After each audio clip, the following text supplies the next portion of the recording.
পবিত্র রমজান মাসকে সামনে রেখে বাজারের বাড়তি চাহিদা মেটাতে ছোলা, খেজুর, সয়াবিন তেল, চিনি, মটর ডাল ও মসুর ডাল এই ৬টি নিত্য প্রয়োজনীয় পণ্যের আমদানি উল্লেখযোগ্য হারে বেড়েছে।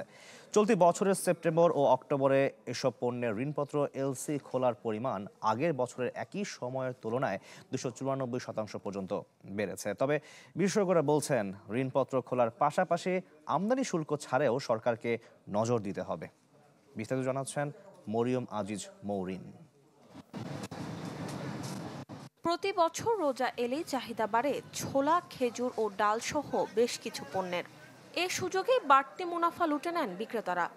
শুল্ক কমলে মানে খেজুর দাম কমে, আর শুল্ক দিয়ে আমরা আগের মতো কিনে দাম কমাতে পারবো না। প্রত্যাশা মতো যেরকম কমছে আমরা পাইকারি বাজার থেকে ওই রকম কমে কিনতে পারি না। এখন দেখা যাক ভবিষ্যতে কি হয় আর কি সামনের রমজানে। গেল বছরের রমজানে দেখা যায়নি দামের ঊর্ধ্বমুখী প্রবণতা।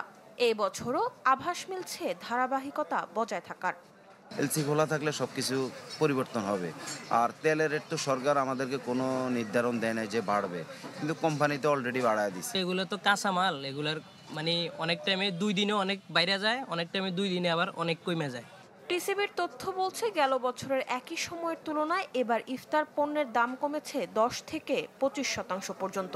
যে কোনো সিজনের সময় যখন একটা আনুষ্ঠানিকতার দিকে দেশ যায়, তখন জিনিসপত্রের দাম বেড়ে যায়। রমজান আসছে, সবার গরিব বড়লোক সবাই তো কেনাকাটা করে, মধ্যবিত্ত জলে সবার জন্য সহনীয় পর্যায়ে যাতে থাকে, সবাই যাতে কিনতে পারে বা করতে পারে, সেটার জন্য তো উচিত যে সহনীয় পর্যায়ে দামটা থাকা। এদিকে রমজান সামনে রেখে ঋণপত্র খোলার হার বেড়েছে ব্যাংকগুলোতে। বাংলাদেশ ব্যাংক জানায়, গেল সেপ্টেম্বর অক্টোবরে মটর ডালের ঋণপত্র খোলা বেড়েছে 294%। এছাড়া খেজুর 231, সয়াবিন তেল 36 ও চিনির ক্ষেত্রে বেড়েছে 11% পর্যন্ত। ঋণপত্র খোলা বাড়লেও দাম ক্রেতাদের নাগালে থাকা নিয়ে সংশয় বিক্রেতাদের। বিশ্লেষকরা বলছেন, আমদানির উদ্যোগ নিলেও চূড়ান্ত মূল্য নির্ভর করবে শুল্ক নীতির উপর। শুল্কটা একটা ফ্যাক্টর।